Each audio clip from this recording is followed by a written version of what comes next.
په خپل موبایل کې دا دوه سیټینګونه چې دي دا لازم وکړئ. د دې سره به ستاسو قیمتي ډیټا چې دا به محفوظ شي. که نه که دا سیټینګونه تاسو ونه کړل نو ستاسو ډیټا ته چې دی غټ نقصان در رسېدی شي.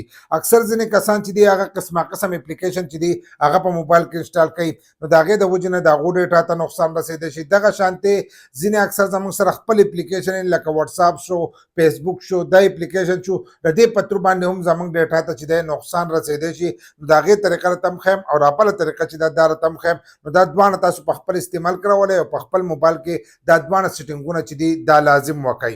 نو د هغې لپاره به داسې چل وکړو، موږ به اول خپل سکرین ریکارډینګ چې دی دا به کولاو کړو. موږ خپل سکرین ریکارډینګ کولاو کړو. د سیټه به تاسو ته زموږ د موبایل لا سکرین چې دی دا به تاسو ته ښکارېږي. تاسو به په خپل موبایل کې سیټینګ چې دی دا به ځان سره کولاو کوئ. چې سیټینګ یې کولاو کړو نو په دې کې به راشئ، دلته به وګورئ پرایویسي دلته کې لیکلی دی دا به تاسو ته ښکارېږي. په هر موبایل کې جدایي ځکه سافټویر د هر موبایل جدایي نو تاسو دا سرچ کولی هم شئ. له پاسه دا سرچ دی په دې کې سرچ هم کولی شئ.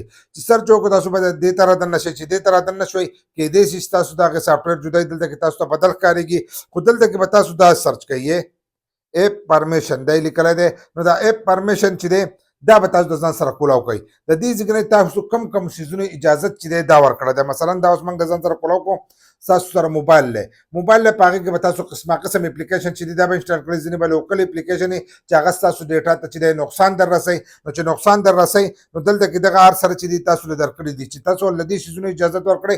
که د کیمرې اجازت یې ورکړئ نو د هغه ستاسو په کیمره باندې قابو وي د هغې اپلیکیشن. دغه شانتې د مایک ته ورکړی ته چې په مایک څه کوې په هغې باندې د هغه کنټرول وي.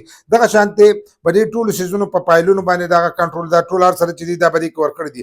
مثلا اوس موږ تاسو ته به دې کې دغه ښیو ګورته مایکروفون یې لیکلی دی. نو مایکروفون چې دی دا به ځان سره تاسو دغه کې ګورته دا به ځان سره دغه شانتې چې دی دا به ووایي چې دا یو څنګه ووالو نو دلته کې تاسو دا ټول اپلیکیشن راشي. نو که ستاسو په موبایل کې کم لوکل اپلیکیشن مثلا یو لوکل اپلیکیشن دی هغه به ځان سره داسې ووایي لکه زموږ سره دا واتساپ دی چې دا واتساپ دی نو په دې باندې اوس موږ د دې د ایکسس چې دی دا بندو چې لکه دا زموږ مایک ته نه رسي. نو دا ډونټ الاو چې لیکلی دی دې ته به یې راکړه. دا اوس له پاسه ده که نه نو دا ډونټ الاو دې ته چې ونه کړو نو ستاسو ایکسس چې دی هغه د دې نه ختم شو. لکه پرمیشن چې دا ختم شو دې ته بیا نشي رسېدلی نو دا به دغې ته راکوز کوي. خو په دې کې چې دی ضرورت راځي نو په دې کې موږ پرېښودی دی ځکه چې دا زموږ ډیټا ته چې دی نقصان نشي رسولی واتساپ. نو د دې د وجې نه موږ دې له چې دی اجازت ورکړی دی. دا سیټینګ په خپل موبایل کې وکړئ. که تاسو لوکل اپلیکیشن انسټال کړي نو د هغې نه دغه شانتې ډونټ الاو کوئ. مایک او دغه شانتې کیمرا کم څیزونه دا تاسو د سره لپاره هغه انسټال کړی د هغه شي اجازت ولا ورکړئ. باقي څیزونو اجازت چې دی هغه مه ورکوئ. اکثر وي پي این نو وي پي این موږ اکثر تاسو ته وایو چې د هغې د لوکیشن کارت دی نو د لوکیشن خالي اجازت ولا ورکوئ. دغه شانتې دا خو د دې ځای نه وشو. دا وشو اوس دویم نمبر زموږ سره چې کوم سیټینګ دی د هغې لپاره به تاسو راشئ پاسورډ اینډ سیکورټي. دلته کې لاندې پرایویسي وه که نه موږ تاسو ته وښوله دلته کې دا لاندې نو دلته کې پاسورډ اینډ سیکورټي دا به ځان سره کولاو کوئ. چې دا یې کولاو کړه نو دلته کې به تاسو ته ښکارېږي ایپ لاک.